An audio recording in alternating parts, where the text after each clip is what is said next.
Hi guys and welcome back to my channel निश बनी। तो मैंने आप लोगों से एक अपडेट भी मांगा था कि what video should I post next, but किसी ने मेरे को बताया ही नहीं कि मेरे को कौन सा वीडियो डालना चाहिए। तो here I come with another video. जैसे कि आप सबको पता है कि सितंबर एग्ज़ाम्स आर नियरिंग, राइट?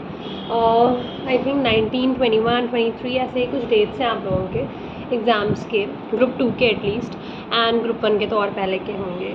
तो this video is going to be solely about September 24, which is coming, and I am wishing you all very good luck for your exams, and believe me, you are going to do it, because अगर आप नहीं कर सकते तो कौन कर सकता है। So basically this is about a 3-hour strategy which I am going to share with you guys, जो मेरे को लगता है कि काफ़ी ज़्यादा बेनिफिशियल हुई है when I was giving my attempt inter का।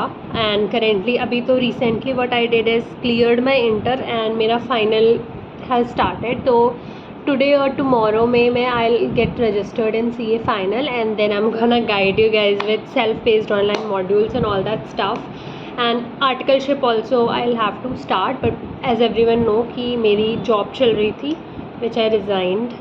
सो इस पर if you want a separate video about why did I resign from my job or something of that sort, do ping me in the comment section about it. तो I'll share you the brief about it as well कि क्या होता है और कैसे होता है, right? और मैंने ऐसा क्यों, ये स्टेप क्यों लिया होगा। ऑब्वियसली CA के लिए लिया होगा, but how was it overall and corporates का एक्सपीरियंस कैसा होता है, उसके लिए you can always ask me in the comment section, you can write about it. Now coming to this 3-hour strategy which I am talking about. So how did I come to know कि कोई इस तरीके की strategy हो सकती है? Because every one tells us, right, कि पढ़ाई कर लो एग्ज़ाम्स के लिए, जितना आपका प्रिपेयर्ड होगा उतना आपके लिए अच्छा होगा। And this is what we are told many a times. हर बार हमें यही बताया जाता है कि आप पढ़ लो और आपका अच्छा हो जाएगा पेपर, राइट? यही चीज़ हमें फीड कराई जाती है दिमाग में भी कि we need to do it in a certain way. ठीक है, तो 3-hour स्ट्रैटेजी का I realised it was about, मेरा ग्रुप 1 हुआ था नवंबर 23 में। तो obviously I was very well prepared for each and every exam. Accounts का एग्ज़ाम वाज, लॉ का एग्ज़ाम वाज, फिर आता है हमारा कॉस्टिंग का एग्ज़ाम। एंड जैसा कि आपको पता है, अगर आप 4 पेपर्स दे रहे हो तो एक ऑब्वियसली आपका ट्रिकी आता है। तो मेरे time it was costing, not taxation, because taxation was something which मेरे को आता था और मैं कॉन्फिडेंट भी थी। पर कॉस्टिंग में मेरा शुरू में भी कुछ रहता था कॉन्सेप्चुअल, और कुछ चीज़ें मतलब not conceptual basically, but 1-2 type के कुछ क्वेश्चंस होते थे। तो ये 3-hour स्ट्रैटेजी मुझे तब पता चली। There is this teacher, grooming education, Chandan Poddar sir, he told in one of his videos कि it's not about how hard you study, it's all about those 3 hours that matter. तो that is why I created all this video about those 3 hours. तो उन 3 hours में ऐसे बहुत सारे factors आपके दिमाग में प्ले करते हैं जिससे आपका जो पेपर है वो इफ़ेक्ट हो सकता है। मेरे साथ क्या हुआ कि I was well prepared, and as a person also I am very practical. I don't think a lot about various situations, about things, about people. मेरे को ये आदत है नहीं, and I am very lucky to have that thing, because मुझे पता है कि over thinking and thinking about each and every thing, it creates a lot of problem. But as a person I don't think इतना ज़्यादा किसी चीज़ के बारे में। जो आता है बोलना है, जो नहीं करना वो भी बोल देना है, सब कुछ बोल ही देना है, और कुछ भी अपने मन में रखना नहीं है। तो I am that kind of person. 3 hours play is something कि first of all you must always know and always keep reminding yourself that I have studied for this exam, I will give my best in it, because paper से डरने का कोई फ़ायदा नहीं है। आपने पढ़ लिया, आपने तैयारी कर ली, आपने मॉक्स दे दिए हैं, आपने RTPs कर लिए हैं, आपने PYQs कर लिए हैं, आपने मॉड्यूल्स कर लिए हैं, that's more than enough darling. हो गया, जितना तैयार होना था हो गया। स्ट्रेस, पैनिक, इनसे वो 3-hour प्ले आपका काफ़ी इफेक्ट होता है। तो 3-hour play is basically about your mind, your calm mind, which is very important, recollecting your thoughts, and number 3, not to get panicked. तो होता क्या है कि मेरे साथ ये चीज़ फेस की मैंने कॉस्टिंग के पेपर में नवंबर 2023 में, आज से 1 साल पहले अप्रॉक्स। तो पेपर जैसे ही देखा, it was everything that I know, और मैंने 2 बार में फ्लिप करके देख लिया कि हाँ मुझे ये सारा आता है, ना, I kept the paper aside, और मेरे को लगा कि हाँ मेरे को ये आता है। मैं करने भी बैठी, मैंने कर लिया था, मोस्टली आई थिंक आपको एक कंपलसरी होता है, उसके अलावा आपको 4 और करने होते हैं, something of that sort. I don't remember it exactly, but कुछ ऐसा ही था। तो जब मेरा हाफ पेपर हो गया, then a question came about machine hour rate, and trust me that was the moment when I realised कि अब गड़बड़ होगा। I was panic like hell, because मैंने वो क्वेश्चन प्रैक्टिस करा हुआ था, बट वो हो नहीं रहा था।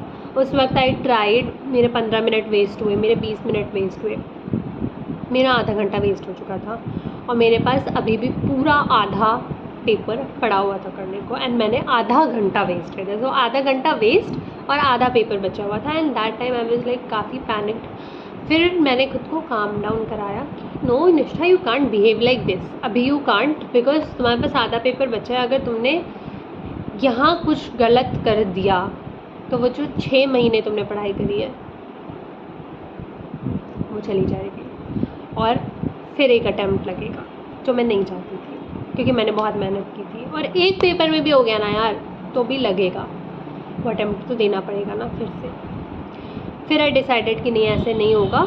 आई बूस्टेड, मैंने पानी पिया, मैंने खुद को बूस्टअप किया, मैंने कहा कि छोड़ो, ये क्वेश्चन नहीं होता है तो इसको छोड़ो, आगे बढ़ जाओ, आगे हो जाएगा। और आधा पेपर बचा, मैं करने लगी, फुल स्पीड से करने लगी, सब होता चला गया, और मैंने पेपर भी कंप्लीट कर लिया। हाँ, वो जो क्वेश्चन आधा छूटा था वो छूटा ही रह गया, मेरी आंसर शीट कलेक्ट हो गई, बट मेरा क्वेश्चन पेपर पूरा कंप्लीटेड था, मैंने कुछ भी नहीं छोड़ा था। एंड उसके बाद मार्क्स आए, and I had cleared costing as well. तो इससे मैंने ये चीज़ जानी कि इट्स नॉट अबाउट पढ़ना, बिकॉज पढ़ के मैं गई थी, पढ़ के मैं पूरी तरह गई थी, और मुझे पता था कि ये चीज़ यहाँ से आई है, वो चीज़ वहाँ से आई है। मशीन आर रेट का भी वो क्वेश्चन मैंने किया हुआ था, बट उस वक्त वो स्ट्राइक आउट नहीं कर रहा था। बट हाँ, अगर उन 30 मिनट्स के बाद भी मेरे को होश नहीं आया होता कि मेरा टाइम वेस्ट हो रहा है, और मैं अगर उसमें बैठी रह जाती, तो शायद मैं कॉस्टिंग क्लियर नहीं कर पाती। तो ये है वो 3 आवर्स का प्ले जो चलता है हमारे दिमाग में। वो पेपर ऐसा था कि मेरे साथ के बच्चे जो हैं, मेरे कॉलेज की ही थी 2 लड़के, मेरे हॉस्टल में ही रहती थी, दे गॉट पैनिक हुआ, पेपर कंप्लीट नहीं हुआ। पेपर कंप्लीट नहीं होता है ना, तो आपको ऑलरेडी पता है कि दिक्कत है। जब आपने पूरा पेपर ही कंप्लीट नहीं करा, तो वैसे भी जब पूरा करो तब तो नंबर देते नहीं, वो काट लेते हैं। तो जब आप आधा पेपर करके आओगे तो कहाँ से होगा। तो ये चीज़ तो बहुत इंश्योर करना, चाहे आपका ग्रुप 1 हो, आपका ग्रुप 2 हो, कोई भी एग्ज़ाम हो, CA हो, CS का एग्ज़ाम हो, CMA का हो, UPSC का एग्ज़ाम हो, कोई भी एग्ज़ाम हो, ऑलवेज टेक काम फ्रॉम हेयर। आपका दिमाग शांत रहे, आप प्रोसेस कर पाएँ चीज़ों को। जस्ट थिंक, नहीं आ रहा हो क्वेश्चन उस मोमेंट के लिए, just give 5 minutes to that question. Read once, twice, thrice, 3 बार पढ़ो, 4 बार पढ़ो, समझ में आता है तो ठीक, नहीं आता तो भी ठीक, उससे ज़्यादा टाइम उसको मत देना, आगे बढ़ जाना। बिकॉज अगर आपने वहाँ पे टाइम वेस्ट कर दिया, आई बेट अगर आपने वहाँ पे टाइम वेस्ट कर दिया तो आगे you are going to suffer, because paper complete नहीं होगा। and ICAI doesn't make the paper hard, they make the paper lengthy, because if you won't be able to complete the paper in the 3-hour time, you're already not going to pass it. So keep this thing in your head that you need to complete the paper in 3 hours. Calm mind, very very important. Recollecting things is very very important, because mind calm होगा तभी आप recollect कर पाओगे कि हाँ भाई ये चीज़ मैंने पढ़ा है, ये चीज़ मैंने कैसे किया। And time management is again very very important है। 5 क्वेश्चंस करने होते हैं, हाफ एन आवर 1 क्वेश्चन को असाइन करके हमेशा अपने दिमाग में ये चीज़ रखो। 5 क्वेश्चन करने, एक क्वेश्चन पे आधे घंटे से ज़्यादा मैं नहीं लगाऊंगी। 2.5 घंटे में आपका पेपर पूरा होगा, और नहीं होगा तो आधे घंटे ओवर हो गए, छोड़ दो question, leave space, go to another question. आधे घंटे पूरे हो गए, छोड़ दो। तो जो लास्ट का टाइम बचेगा हाफ एन आवर का, उसमें आप बचा सारा कंप्लीट कर सकते हो। कैसी लगी ये ट्रिक? अच्छी है ना? मैंने ये, मेरे लिए ये काफ़ी काम आई थी, तो आई यूज्ड इट। फिर आता है मेरा ये 3 आवर प्ले का सेकंड कॉन्सेप्ट, एक सेकंड इंसिडेंस जो मेरी लाइफ में हुआ CA इंटर ग्रुप 2 में। अब एज अ पर्सन मैं बहुत पसंद करती हूँ कि मुझे प्रैक्टिकल चीज़ें पढ़ने को मिले, प्रैक्टिकल सब्जेक्ट्स करने को मिले, और उसमें मेरा अटेंशन भी थोड़ा ज़्यादा होता है, मेरे मार्क्स भी बेटर आते हैं। क्रैमिंग पर्सन मैं हूँ नहीं, और सबको पता है ऑडिट क्या है, it's all about cramming, right. मैंने बहुत MCQs प्रैक्टिस किए थे। तुम सोचो जो MCQ पोर्टल है ICIBOS का, ऑडिट का, 100% यूटिलाइज्ड। एक सेट सबसेट कुछ नहीं बचा होगा जो मैंने प्रैक्टिस ना किया हो। I had given my heart and soul to audit. Mock 1 में I didn't get very good marks in audit. Mock 2 में I did get very good marks in audit, but when the paper came again boom. It was my first paper in group 2 because वो unit मैं दे रही थी and I was like ये क्या है। MCQ की बुकलेट वैसे ही पड़ी थी साइड में, I didn't even open it. मैंने थ्योरेटिकल पेपर देखा and I was like what is this. मैंने तैयार किया था सारा सिलेबस, बट टॉपिक्स आ गए थे, 2-3 चैप्टर्स लिए उन्होंने और उन्होंने उसी में पूरा पेपर बना दिया।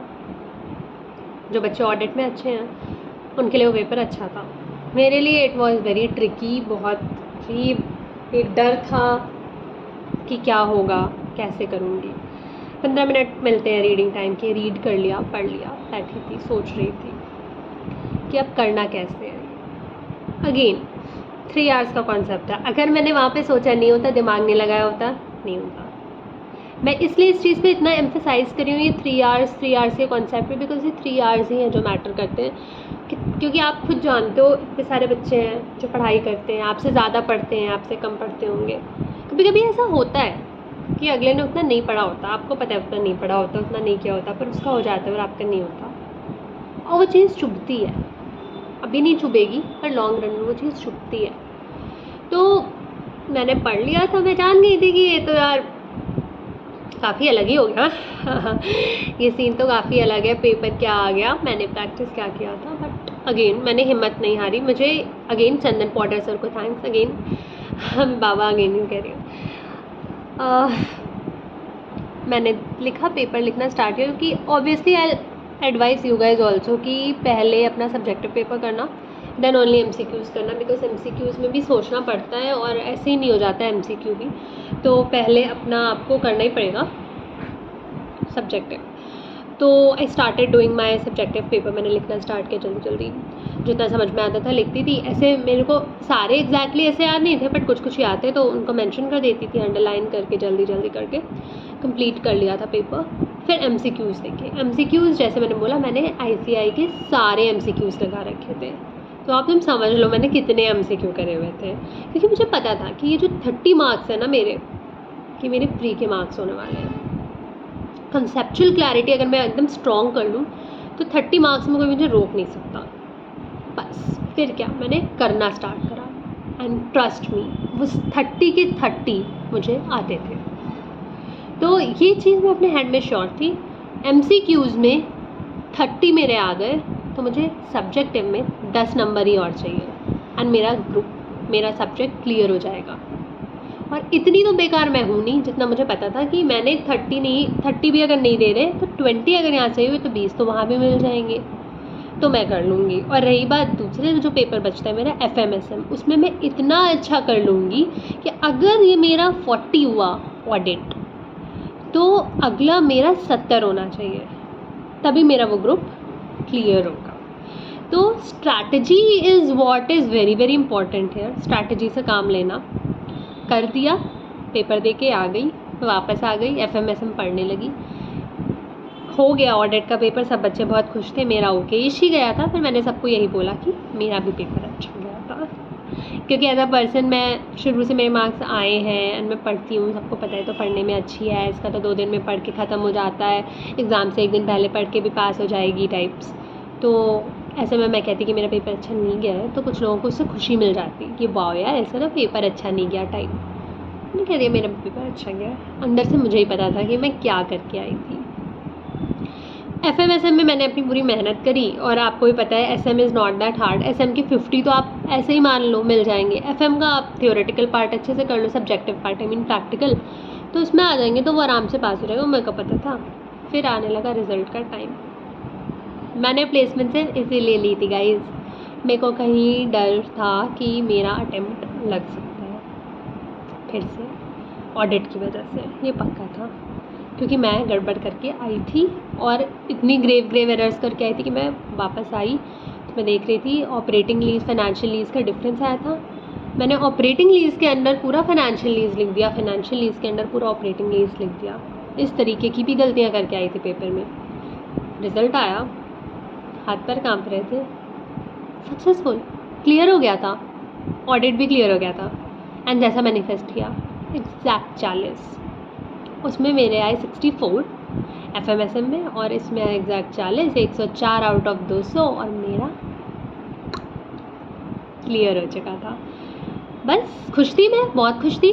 और उस मोमेंट में मैंने ये रियलाइज़ कर लिया कि at the end of the day कितनी भी पढ़ाई कर लो, बट वो 3 घंटे, और उस 3 घंटे में आप क्या सोच रहे हो, कैसे अटेम्प्ट कर रहे हो, कितना अटेम्प्ट कर रहे हो, वो मैटर करता है।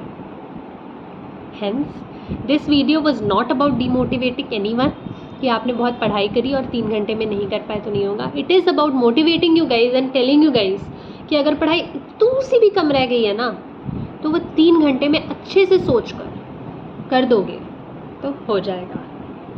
आई होप इससे आप लोगों को कुछ सीखने को मिला होगा। अगर मुझ जैसा इंसान क्लियर कर सकता है तो आप भी क्लियर कर सकते हो।